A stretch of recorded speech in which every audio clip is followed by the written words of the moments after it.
मुख्यमंत्री उमर अब्दुल्ला ने जम्मू में 124 लाभार्थियों को सौंपे नियुक्ति पत्र। पुनर्वास सहायता योजना में सुधार और तेजी लाने का दिया भरोसा। जम्मू 7 अप्रैल 2026। जम्मू कश्मीर के माननीय मुख्यमंत्री श्री उमर अब्दुल्ला ने आज जम्मू स्थित कन्वेंशन सेंटर में आयोजित एक गरिमामय समारोह में जम्मू संभाग के 124 अभ्यर्थियों को पुनर्वास सहायता योजना रस SRO 43 और SRO 94 के तहत आधिकारिक नियुक्ति पत्र प्रदान किए। इस अवसर पर अपने संबोधन में मुख्यमंत्री काफी भावुक नजर आए। उन्होंने कहा कि आमतौर पर सरकारी नौकरी मिलना खुशी का अवसर होता है, लेकिन अनुकंपा के आधार पर मिलने वाली ये नियुक्तियां एक गहरे व्यक्तिगत नुकसान के बाद मिली हैं, जो किसी भी कठिन प्रतियोगी परीक्षा को पास करने से कहीं अधिक चुनौतीपूर्ण है। मुख्यमंत्री ने स्पष्ट किया कि वे स्वयं इन पत्रों को बांटने इसलिए आए हैं ताकि प्रभावित परिवारों को ये विश्वास दिला सकें कि सरकार उनके दुख में पूरी तरह उनके साथ खड़ी है। प्रशासनिक कार्यप्रणाली पर जोर देते हुए उमर अब्दुल्ला ने पुनर्वास योजना की मौजूदा खामियों को स्वीकार किया और अधिकारियों को निर्देश दिए कि भविष्य में ऐसी नियुक्तियों में होने वाली देरी को खत्म करने के लिए योजना में तत्काल सुधार किए जाएं। उन्होंने नवनियुक्त कर्मचारियों से अपील की कि वे अपनी नई भूमिका में ईमानदारी, समर्पण और करुणा के साथ काम करें। विशेष रूप से दूर दराज के क्षेत्रों से आने वाले लोगों की समस्याओं का समाधान करने को प्राथमिकता दें। समारोह के दौरान मुख्यमंत्री के सलाहकार नसीर असलम वानी और प्रशासन के वरिष्ठ अधिकारी भी मौजूद रहे, जिन्होंने इस पहल को पीड़ित परिवारों को वित्तीय और भावनात्मक स्थिरता प्रदान करने की दिशा में एक बड़ा कदम बताया। हर बार जब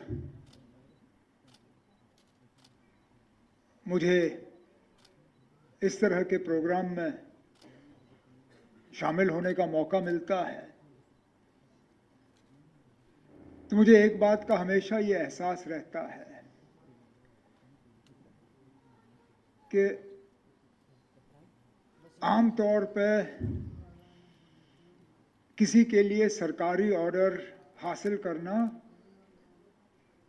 शायद तब तक उनकी जिंदगी का सबसे ज्यादा खुशी से भरा हुआ दिन होगा,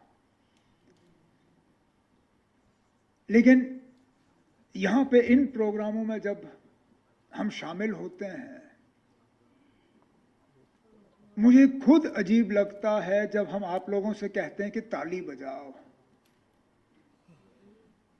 क्योंकि इस मौके पे कभी कभार चेहरे पे मुस्कुराहट लाना भी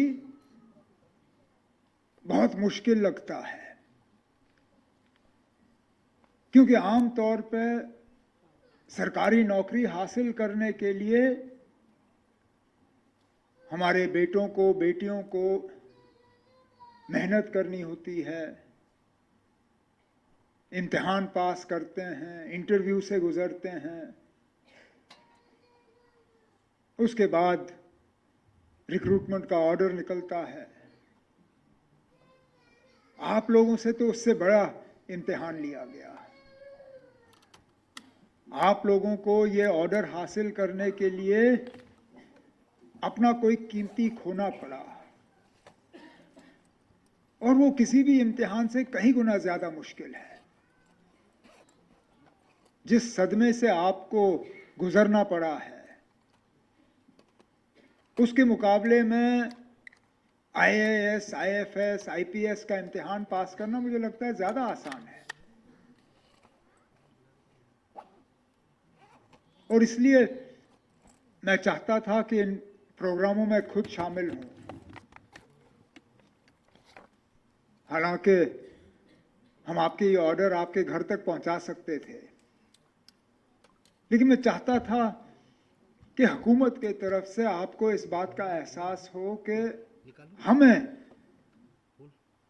आपके दुख का एहसास है, हमें इस बात का एहसास है कि आपको किस मुश्किल से गुजरना पड़ा है, हमें इस बात का भी एहसास है कि ये ऑर्डर आप तक पहुंचाते हुए वक्त लगा है,